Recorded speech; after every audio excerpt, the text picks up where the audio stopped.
여러분, 조직 문화 하면 뭐가 떠오르세요? 혹시 뭐 무료 점심이나 폭신한 소파 아니면 사무실에 있는 탁구대? 뭐 이런 거요? 근데 만약에 이런 것들이 조직 문화의 본질하고는 사실 거의 상관이 없다고 하면 어떠실 것 같으세요? 오늘은 바로 그 얘기를 해보려고 합니다.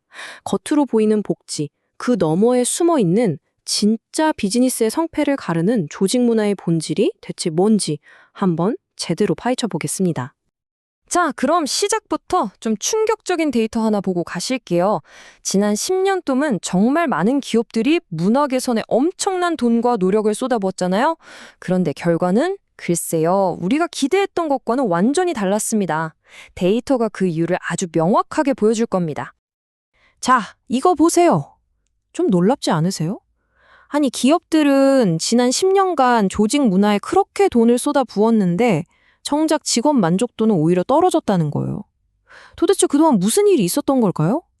이게 그냥, 직원들 눈이 높아져서 그래. 이 정도 문제로 끝날 게 아닙니다. 훨씬 더 근본적인 변화가 있었다는 신호거든요. 그리고 바로 여기, 그 변화의 핵심이 있습니다. 무려 8% 감소. 여러분, 이게 그냥 숫자 8로 보이세요? 저는 이게 우리 조직들이 새로운 도전을 점점 더 두려워하고 있다는 아주 위험한 경고등으로 보입니다. 왜 이렇게 도전 정신이 줄었을까요? 이유는 생각보다 명확합니다. 사람들의 관심사가 우리 팀, 우리 회사에서 바로 나 개인으로 완전히 옮겨갔기 때문이에요. 예전에는 팀의 성공이 곧 나의 성공이었는데 지금은 그래서 이 일이 내 성장에 도움이 돼? 이게 훨씬 더 중요한 질문이 되어버린 거죠. 자, 그렇다면 기존의 방식, 그러니까 좋은 복지를 제공하는 그런 방식이 왜 실패했을까요? 어쩌면 우리는 처음부터 문화라는 것 자체를 완전히 잘못 이해하고 있었던 건 아닐까요? 보통 우리가 생각하는 문화가 딱 이런 거잖아요. 뭐 눈에 보이진 않지만 구성원들이 공유하는 어떤 가치. 우리는 원래 이렇게 일하는 사람들이야 라고 나라게 만드는 공기 같은 거요. 근데 이게 정말 전부일까요? 여기서 진짜 중요한 생각의 전환이 필요합니다. 문화를 직접 바꿔야지 이 생각을 버리는 거예요. 문화는 그냥 결과물일 뿐입니다. 우리가 진짜 바꿔야 하는 건 문화를 만들어내는 그 보이지 않는 손.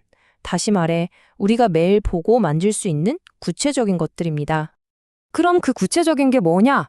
바로 이런 것들입니다.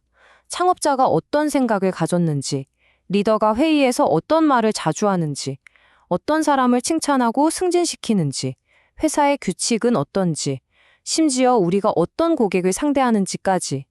이 모든 구체적인 것들이 모여서 비로소 문화라는 결과물을 만들어내는 겁니다. 자, 그럼 이 개념들을 하나로 쫙 묶어서요. 문화를 그냥 좋은 게 좋은 거지 하고 운에 맡기는 게 아니라 아주 의도적으로 설계하는 강력한 전략 프레임워크를 한번 살펴보겠습니다. 여러분, 이 순서가 정말 중요합니다. 절대적이에요. 많은 회사들이 실수하는 게 3단계인 좋은 문화부터 만들려고 한다는 겁니다. 순서가 완전히 틀렸죠. 가장 먼저 해야 할 일은 우리가 누구에게 어떤 특별한 가치를 제공할 것인가 이걸 정하는 거예요. 그래야만 그 목표를 달성하기 위해 우리에게 어떤 문화가 필요한가가 명확해집니다. 애플이랑 이케아를 한번 볼까요? 혁신과 완벽주의를 미친 듯이 추구하는 애플의 문화를 그대로 이케아에 가져다 놓으면 어떻게 될까요? 아마 회사가 망할 겁니다. 반대도 마찬가지겠죠? 이게 바로 뭘 의미하냐면 세상에 절대적으로 좋은 문화란 건 없다는 거예요. 오직 우리 전략에 딱 맞는 문화만 있을 뿐입니다.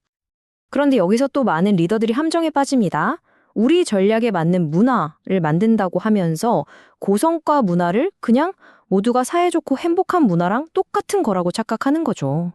조직의 건강함과 성과는 다른 문제입니다. 기본적인 존중, 따뜻함 이런 건 자동차의 엔진오일 같은 거예요. 이게 없으면 당연히 차가 멈추죠. 하지만 엔진오일만 계속 넣는다고 해서 내 차가 갑자기 레이싱카가 되지는 않잖아요. 진짜 고성능, 즉 레이싱카가 되려면 전문성에 대한 집착, 도전을 즐기는 태도 같은 강력한 엔진이 따로 필요한 겁니다. 결국 최고의 문화는 이 두 가지가 완벽한 균형을 이루는 상태입니다. 그러니까 어떤 의견이든 눈치 안 보고 안전하게 말할 수 있는 심리적 안정감, 그리고 동시에 우리는 반드시 최고의 결과를 만들어내야 한다는 치열한 책임감. 이 둘 중 하나라도 없으면 안 됩니다. 반드시 함께 가야 해요. 자, 이제 마지막으로 여러분 회사의 문화를 딱 하나로 테스트할 수 있는 가장 중요한 시험대에 대해 이야기해 보겠습니다. 아마 여러분이 지금 생각하고 있는 것과는 전혀 다를 거예요. 회사에서 가장 위험한 침묵은 과연 뭘까요? 큰 실수가 터졌을 때 아무도 말 안 하는 거? 아닙니다. 왜냐하면 명백한 실수는 누가 봐도 문제인 게 티가 나기 때문에 어떻게든 결국엔 드러나게 돼 있어요.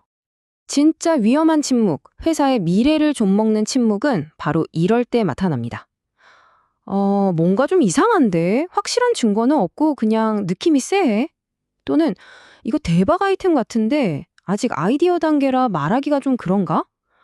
바로 이 증명할 수 없는 직감과 아이디어가 입 밖으로 나오지 못하고 묻히는 바로 그 순간, 그 침묵이 가장 무서운 겁니다. 실수는 돈을 잃게 하지만 직감에 대한 침묵은 미래를 잃게 한다. 바로 이 지점에서 위대한 기업과 평범한 기업이 갈리는 거죠.